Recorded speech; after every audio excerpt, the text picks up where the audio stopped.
What's up, everybody? Welcome to the Big TCG Show. If you're new here, just understand this is a different type of channel. This is not a channel where I'm going to do super competitive, in-depth videos for any TCG. This is something set up for, more broad appeal if you're a player who plays multiple games like me. So, share the video, comment below what you think, and definitely subscribe. So, first things first, I started playing Yu-Gi-Oh! In 2002, and I started playing Flesh and Blood back in, I want to say, 2022. So it's a 20-year gap. And for this video, I mostly am not going to sit here and say one game is better than the other. They're drastically different.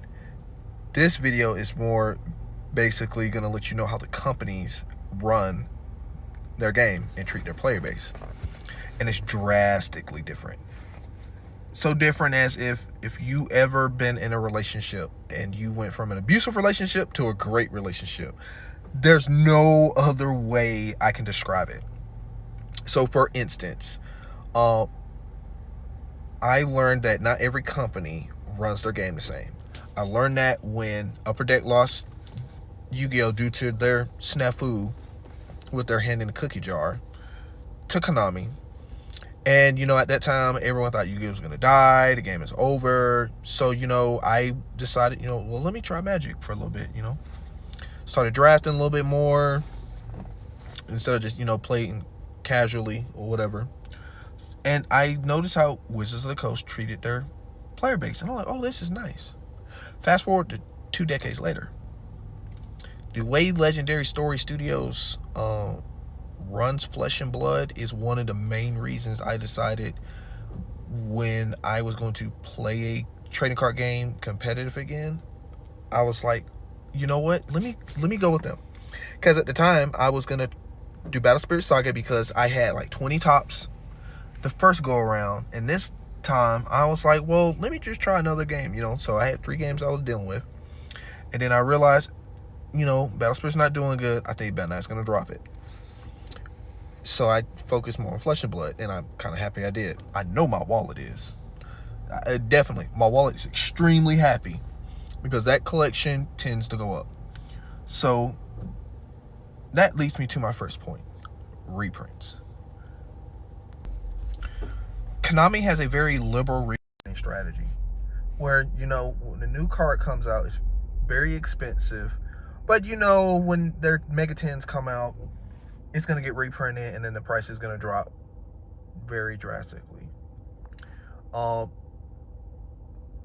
is very conservative. So, for instance, if you get a legendary card, which I would say is on par with a,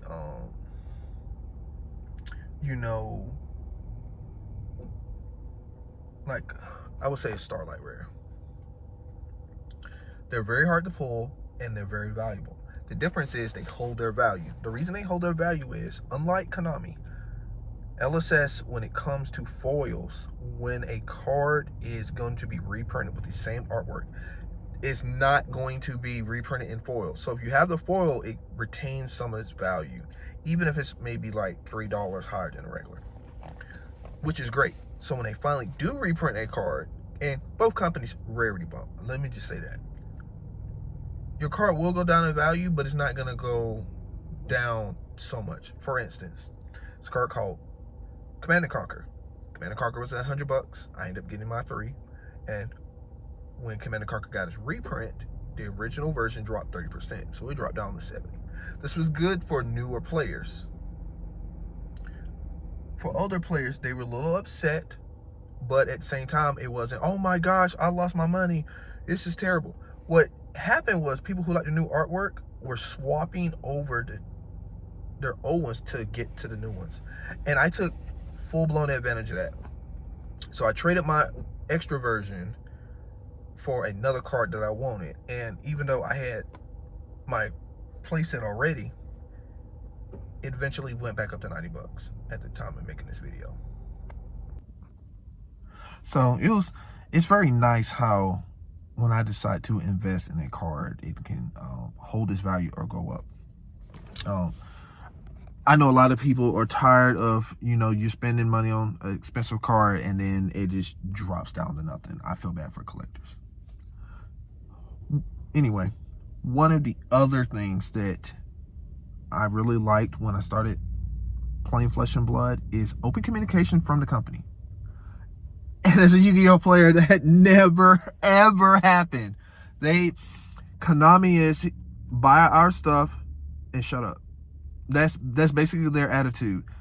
And in recent times, or at least this year, they've backtracked when they got enough backlash from the community.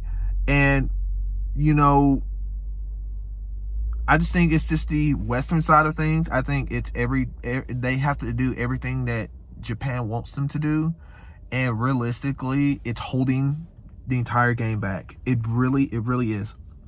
For example, you have domain format. You have all these other formats that people want to try, and nobody seems to do it. And realistically, Konami could, do a YCS that's tag team, do a YCS that's, common charity format.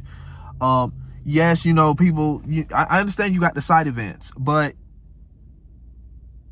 trust me when I say, when you can go to a large event as a Shonen Jump or a Colin, and you have two different events that are different formats, it's great as a player to have a choice. So for instance, we'll just say this is what LSS does. They'll have their advanced format, which is called CC, and then they could have a draft format of the same level of tournament that would be a Shonen Jump or a YCS. So you got two choices. You win, the company's gonna win. It's better, and it's not, it's just some little rink-dink side of it. It's the main event. And realistically, I'm starting to see more and more games do this, but Yu-Gi-Oh! Yu-Gi-Oh! Konami has become the old man when it comes to innovating, when it comes to their game. And it's realistically, as a new player, or someone who's new to TCGs, when it comes to, well, what game should I try? When they look at their options, I don't know. Unless they grew up with Yu-Gi-Oh! I don't really see them going along with Konami versus everybody else seems to be doing hand over fist to try to outdo each other. And Konami's like, I'm just keep doing the same thing. Like, it's great now that they did stamps for prize cards. That's cool. That's great. LSS, the fact that LSS is 5 years old and they've done that before Konami. So like here on the screen, you have a Balance of Justice. At the making of this video, this card's like $130. And then the gold version is thousands of dollars. And you're like, okay, it's the same card. It's functionally the same, but it's a meta relevant card at times.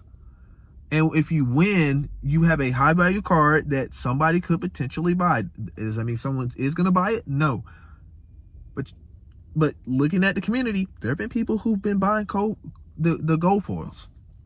Konami should have did this a long time ago, but they've released this card right here, another vanilla monster that's going to get reprinted, and it's going to have no special rarity, and it's going to be worthless as a prize card. And fun fact, did you know that anybody who wins a major Yu-Gi-Oh tournament in Vegas is the poorest card gamer in the city? Like, it's Vegas. Like, realistically, I feel like if you're Konami, if I was Konami, I wouldn't even have any of my games in Vegas. That's kind of embarrassing when you think about it.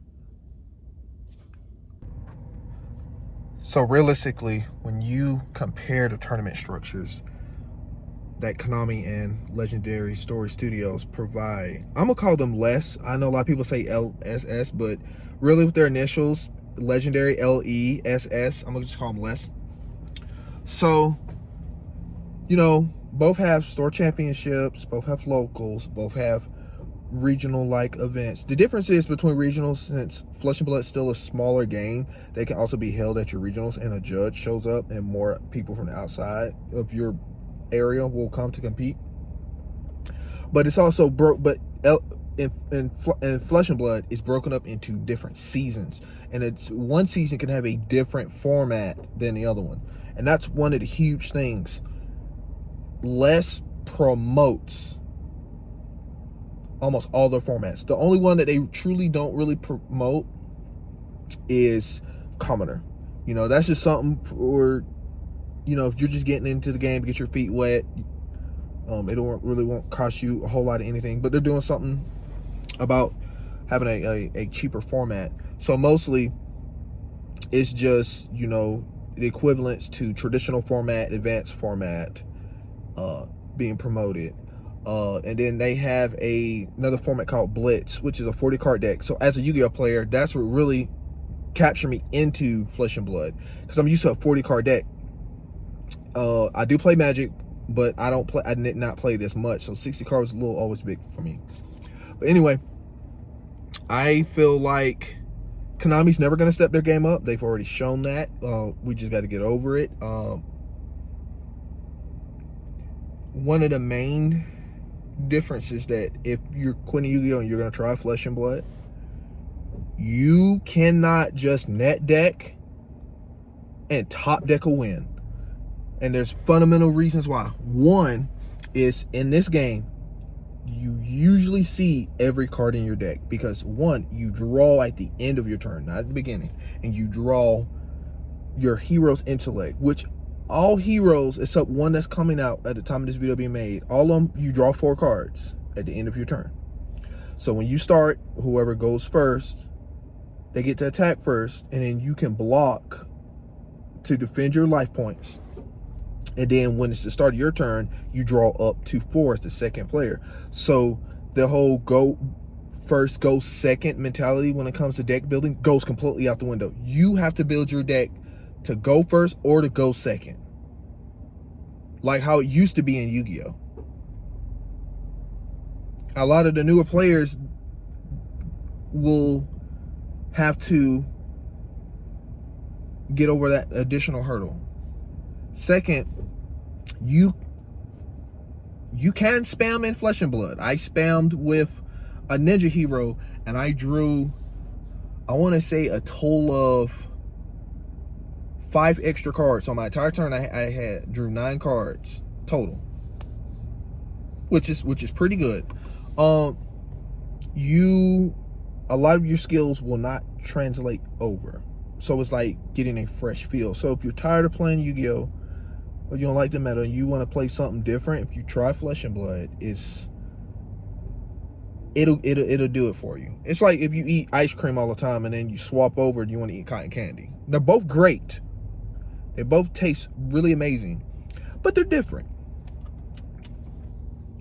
You know, there is a good online community. You can register decks online. There's no app. LSS is a new company. They're not a conglomerate like Konami, which you can buy stock into, which some of us probably could do and do like a hostile takeover as players, but I'm just joking. So when it comes to the pro circuit, and there are pro players, you're going to notice that if you aren't on the pro tour, nobody's going to call you a pro. You can't just top a bunch of regionals and be good and then be called pro. This is an actual thing in Flesh and Blood. It's not like in Yu-Gi-Oh, being called pro is a nickname. People called me pro, and I was just older than them. And I came back to the game. They're like, oh, he's pro. And I'm like, I'm beating y'all because y'all little kids. But we have actual professional players. Like, people pay attention to one of the Canadian champions. Her name is Yuki. She's really good. People pay attention to the former and current U.S. national champions, Spain's 2-time Pro Tour winner. You pay attention to what these players are doing in the event. You really have to, because one of them can push the meta drastically different. So the meta is very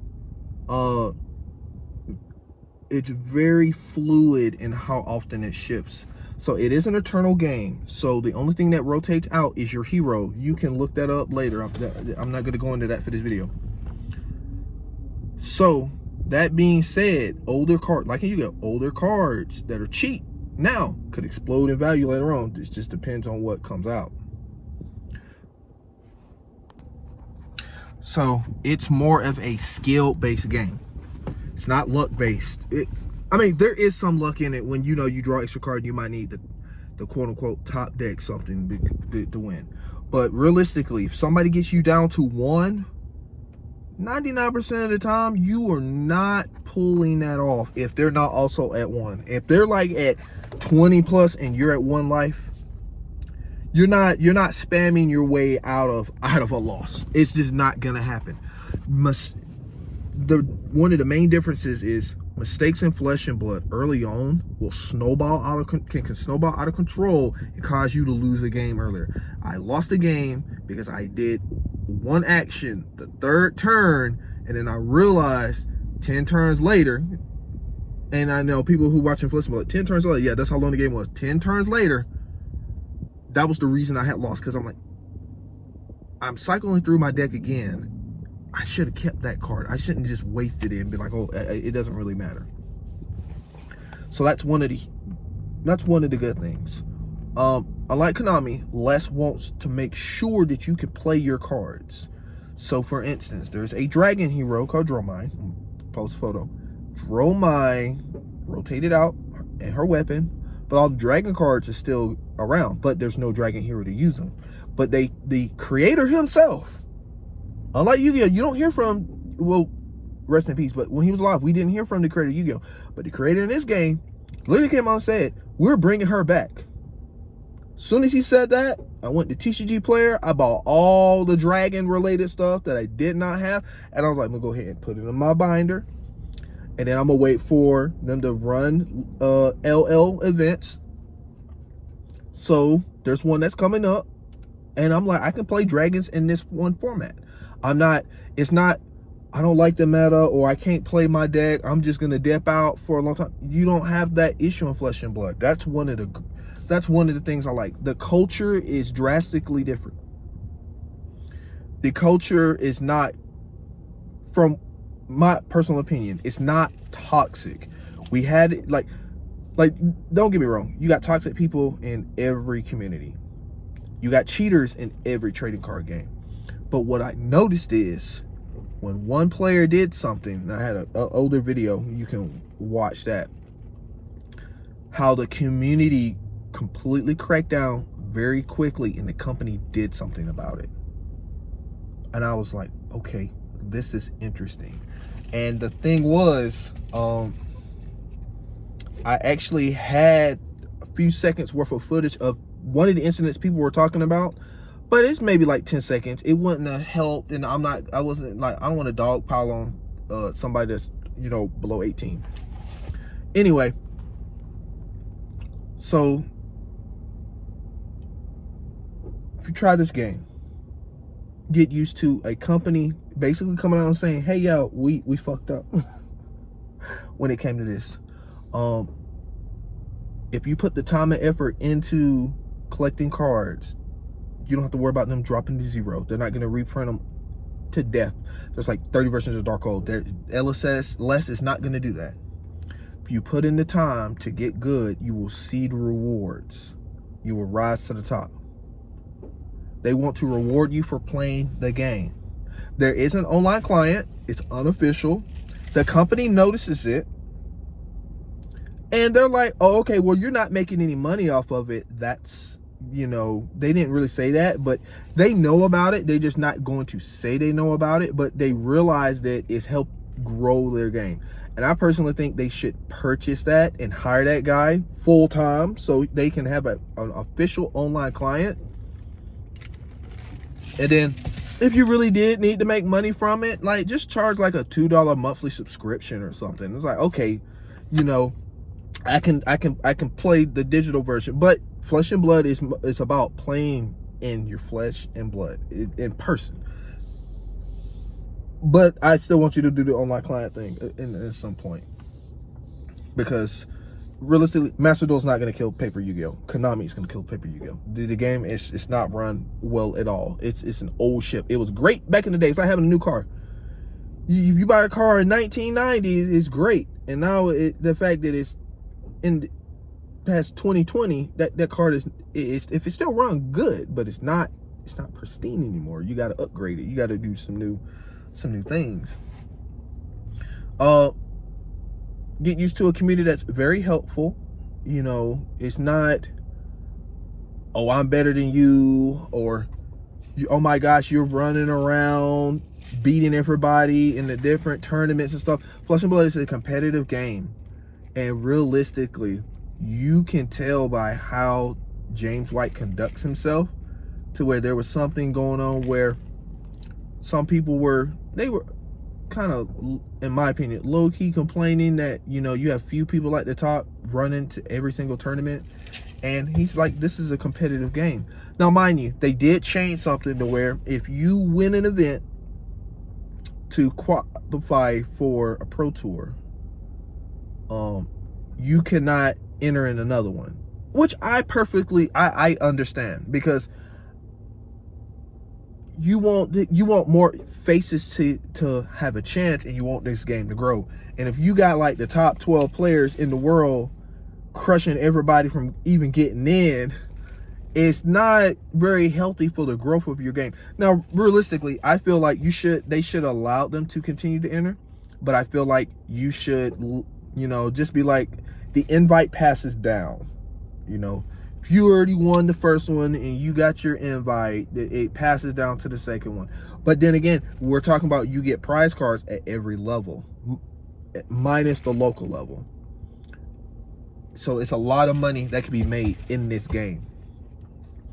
So I really want you to think that you can, like, if you collect, you can resell just like in Yu-Gi-Oh! But when you win, you can win big. So that's just something I want you guys to think about. So in the comment section, let me know what you think. And until next time, have a great day.